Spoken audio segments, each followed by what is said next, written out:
first for breaking news and the best live sport. This is BBC Radio 5 Live. Good afternoon, 4 o'clock. Welcome to Drive with Sam Walker and Peter Allen. Main story today, the big fall in unemployment. It's down by 167,000 in 3 months. What we see today is the biggest ever quarterly increase in the number of people in work in our country.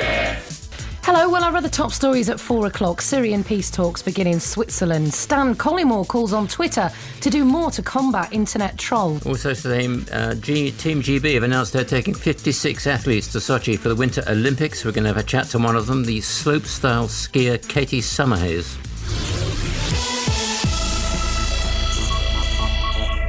Stan Collymore says more needs to be done to combat abuse on Twitter. The former footballer received death threats and racist abuse after suggesting that Liverpool striker Luis Suarez dived to earn a penalty at the weekend. Twitter says it can't comment on individual users, but it's recently made it easier for people to report abuse. Staffordshire Police say they're investigating. In the last couple of hours, Twitter put out a statement saying targeted abuse and specific threats of violence are against their rules, and they've got a trust and safety team working 24 hours a day to respond to such reports. On this morning's Your Call, Collymore clashed with listener Douglas about his stance on Twitter trolls. All you people that are doing this publicity about the few minority that are abusing it and coming back, it's all you're doing is you're, first of all, publicising Twitter, and secondly, you're encouraging other people to say, oh, I think I'll go into that. That's the way to get at them. Okay. I might not realise it, but these people didn't invent themselves. They've always been there. And in amongst there's this tiny little percentage of absolute idiots who do some of the things very occasionally that he talks about. Well, following the debate, the Olympic diver Tom Daley, who himself suffered serious abuse on Twitter, told the BBC that it's better to ignore the abuse and not to retweet it like Stan Collymore has done. For me, I use social media because it's what my generation do, like Twitter, Facebook, Keek, Instagram, you know, all those kind of things. I use them to talk to my friends, my family, fans, kind of let them know what I'm up to, what I'm doing. And the people that kind of use it, like, I guess, inappropriately, you kind of just have to ignore them because they're only doing it for you to give them attention. So the worst thing to do is retweet it or whatever. Just ignore them, really. So what can be done, and who's got responsibility for addressing this?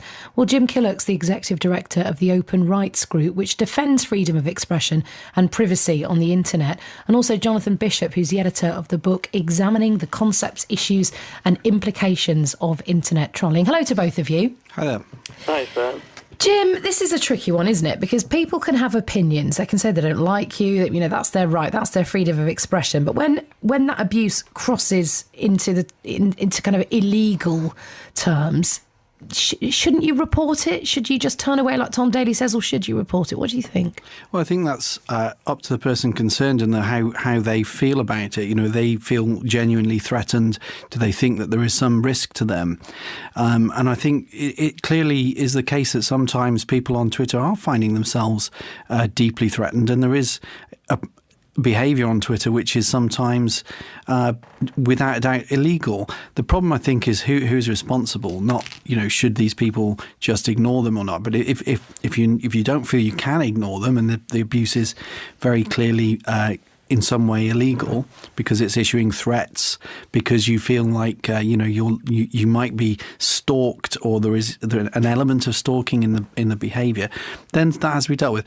Now, what I'm disturbed about, I think, is the way that the police tend to think that they shouldn't be dealing with it and they should leave it to the companies, and that the companies... Have the police said that? They have repeatedly said it. I mean, in the cases where we've had very famous people or extremely prominent campaigners like Caroline Criado Perez, they have stepped in and done something about it. Caroline Criado Perez was not very happy with the way that many of the police dealt with it to begin with, because of the amount of time that they took. It was very easy actually to find and track down who were making the abusive remarks and the threatening remarks. A Newsnight journalist stepped in and did this within a day, and it had taken weeks and weeks to get the police to do anything. But Jim, to be fair, sorry to interrupt, but to be fair, isn't it a case that it's taking time for the law to catch up with technology? Police are prosecuting more and more people, aren't they? Well, the police are having a problem catching up with technology, but they're also saying that they'd rather the companies dealt with it. And I think that is wrong. I think that if somebody is breaking the law, then both the person who feels that the law has been broken, they have a right of redress. They have a right to be heard and to take something to court. And the people who are accused, they too have a right to have the question put in a court and have it decided properly legally. Because if you just expect the companies to sort these problems out, they will be risk averse and they will just delete anything which they think might get them into trouble, and that means that you will start to have free speech impacts. I just want to broaden this out a little bit, Jonathan. I mean, generally, are we all being a bit too twitchy? I mean, if you're a celebrity, you're in the public eye, you're going to have people saying, "I don't like you." Should people just accept that? Yeah, 100% agree that the other guest is getting it totally wrong. The police, in fact, are overusing and misusing acts like the Protection from Harassment Act in order to curtail free speech. So, but there's free speech of saying, "I don't like the comment you made about X, Y, and Z, and I'm going to come and kill you." That's two completely different things, isn't it? Yeah, well, you remember the Doncaster Airport case. Chambers, in that case, he was told that if a message caused apprehension in someone, then it's illegal. So someone saying to like what they said to Tom Daley, you just mentioned about drowning him, most people would not think that's credible, and Tom Daley would not be likely to find that apprehension. So like you suggested, if you're in the public eye, you should expect to be abused, even if you shouldn't tolerate it. So do you think the police are doing too much? I mean, we heard Jim think they're not doing quite enough, and you think the police are overreacting?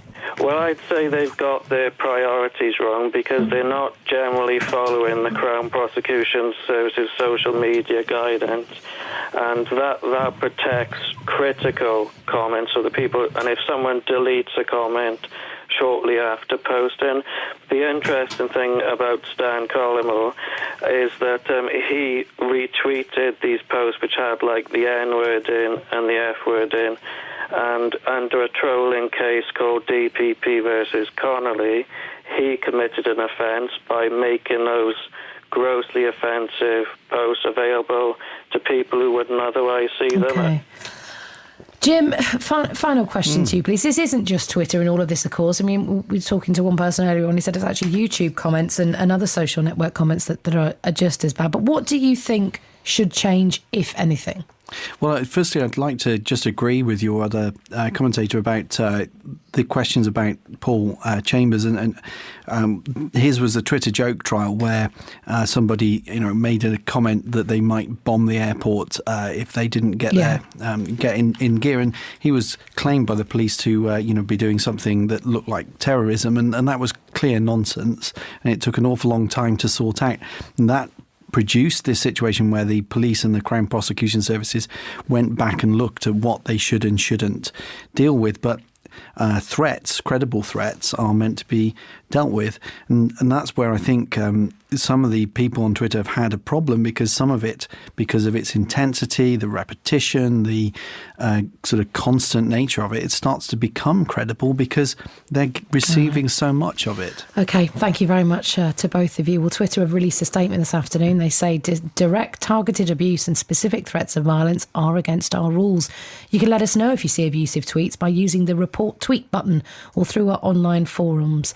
Our trust and safety team work 24 hours a day to respond to reports, and we're increasing the size of this team to make our response time even faster.